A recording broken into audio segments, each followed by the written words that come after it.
Hi friends, Assam के मंत्री जयंत मल्ल बरुआ इन दिनों काफ़ी कंट्रोवर्सी में घिरे हुए हैं। आज फिर से वो टीहू कॉलेज में प्रिंसिपल के चेयर में बैठते हुए नजर आए तो लोगों ने उन्हें खूब क्रिटिसाइज़ किया। कभी कॉलेज के प्रिंसिपल के चेयर पर बैठना तो कभी वाइफ को गवर्नमेंट सब्सिडी दिला के ये कंट्रोवर्सी में छाए हुए हैं।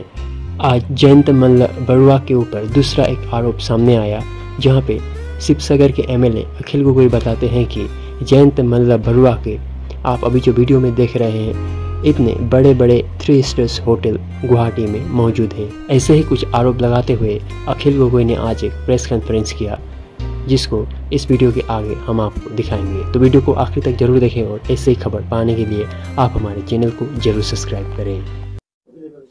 এই দুখন ফটো চাওক, প্ৰত্যেক গৰাকী বিজেপি কৰ্মীয়ে এই দুখন ফটো চাওক।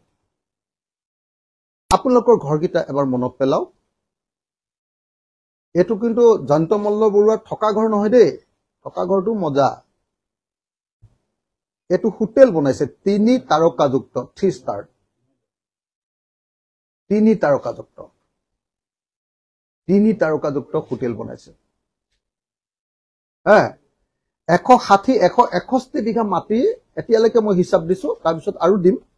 161 বিঘা মাটি কিনি লৈছে। আৰু আপোনালোকে কি কৰিছে? আপোনালোকে 1250 টকাৰ কাৰণে হামৰাও কাহা বুলি কয়, হামৰাও কাহিছে। দিবনে নিদিয়ে বিজেপিৰ দালাল গিটাই আপোনালোকক দিবনে নিদিয়ে এনেকুৱা কৰি আছে। গতিকে মই আপোনালোকক আৰু মই আকৌ এবাৰ দেখুৱাই দিওঁ যে পট্টাখনো দেখুৱাই দিওঁ। কোনোবাই ক'ব পাৰে যে না ই এনে মুখে এনে মিছা কথা কৈ থাকে, এই বুলি ক'ব পাৰে। পট্টাখনো আকৌ এবাৰ দেখুৱাই দিছো, জয়ন্ত মল্ল বৰুৱাৰ হোটেলৰ মাটিৰ পট্টাখন, হোটেলখন দেখুৱাই দিলো। আৰু মই আজি আপোনালোকক অনুৰোধ কৰিম, বেয়া নাপায় যদি আপোনালোকক সকলো সংবাদ মাধ্যমক অনুৰোধ কৰিম, প্লিজ আপোনালোকে সকলোৱে গৈ আজি দিছপুৰৰ সেই KFC থকা এই হোটেলখন তাত গৈ এটা লাইভ কৰে যেন, অসমৰ সকলো মানুহে যাতে দেখে। ভিতৰটো আপোনালোকে, মইতো কালি চাই আহিছো, আপোনালোকেও ভিতৰটো চাই আহিব পাৰিব। একদম কি লেভেলৰ হোটেল বনাই আছে আপোনালোকে চাই আহিব পাৰিব। আৰু KFCত একাপ কফিও খাই আহিব পাৰিব। অৱশ্যে আমাৰ সাংবাদিকসকলৰ যিটো দৰমহা সেইটোৱে পাৰেগে নে নোৱাৰে মই নাজানো, কিন্তু মন্ত্ৰীয়ে তেনেকুৱা ধৰণৰ ডাঙৰ হোটেল বনাইছে তাত, যিখন হোটেলত আমি থাকিবগে নোৱাৰিম। আৰু তেওঁলোকে শৰাইঘাটৰ দ্বিতীয় ৰণৰ কথা কয়, ৰামৰাজ্য প্ৰতিষ্ঠা কৰাৰ কথা কয়, হিন্দু ৰাজ্য প্ৰতিষ্ঠা কৰাৰ কথা কয়, দুৰ্নীতি দেখিলে বাঘৰ দৰে জঁপিয়াই পৰাৰ কথা কয়, দুৰ্নীতিমুক্ত অসম গঠনৰ কথা কয়। মানে এওঁলোকৰ কথা শুনিলেতো এনেকুৱা লাগে যে অসমখন মানে একদম স্বৰ্গ ৰাজ্য হৈ গ'ল ইতিমধ্যে।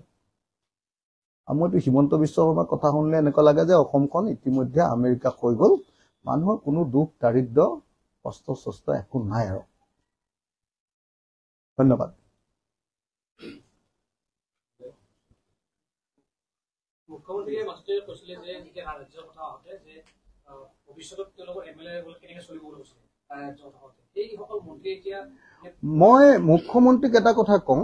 মুখ্যমন্ত্ৰীয়ে যে কৈছে যে এতিয়া মন্ত্ৰী আছে, মন্ত্ৰী গ'লে কেনেকৈ চলিব। মই মুখ্যমন্ত্ৰীক এটা কথা কওঁ, এতিয়া খেতিয়ক হৈ যেনে তেনে কষ্ট কৰি হাল বাই আছে, বুঢ়া হ'লে কেনেকৈ চলিব। ৰোৱনীগৰাকী বয়স হ'লে কেনেকৈ চলিব। শ্ৰমিকজন যিজনে আপোনাৰ ঘৰত 250 টকা বা 500 টকাত কাম কৰে, আপোনাৰ একদম দালানটো ওপৰত ওলমি ৰং কৰি দিয়ে,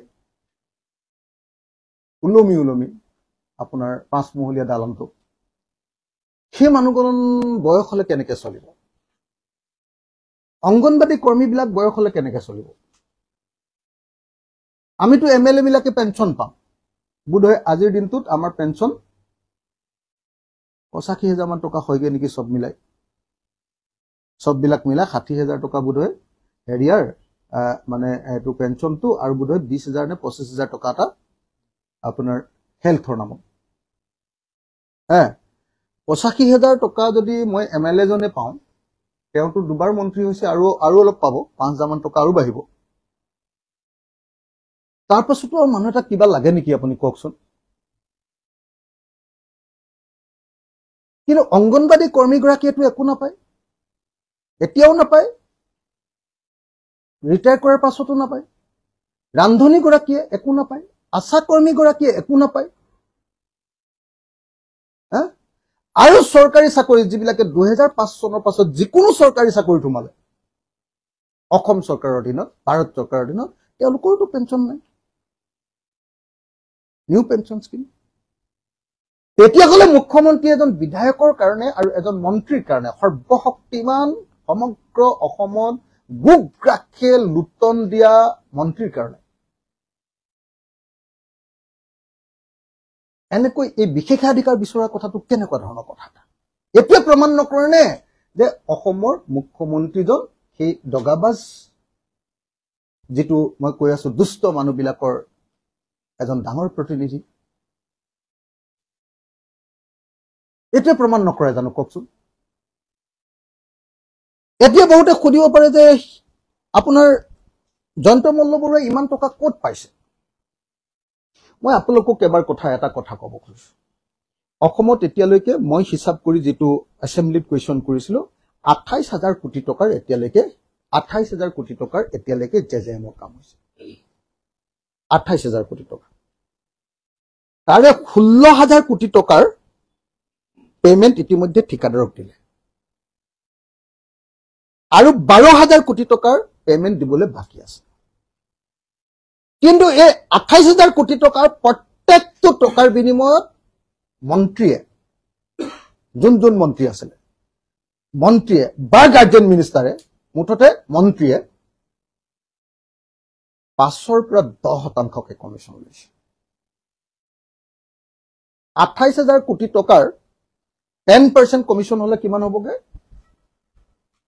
280 কোটি নে 28000 নহয় 2800 কোটি টকা হৈ যাব মানে 10% হলে 2008 হয়নে 2800 কোটি টকাৰ কমিশন অসমৰ মন্ত্ৰী বিলাকে পাইছে 2800 কোটি টকাৰ কমিশন যদি 5% বুলি ধৰিলো হেটো 5ৰ পৰা 10 লৈ দে আৰু পইচা পোৱাৰ আগতে এডভান্স লৈ আকৌ কমিশনটো জানে নহয় কামটো পাবৰ কাৰণে পইচাটো দিলেহে কামটো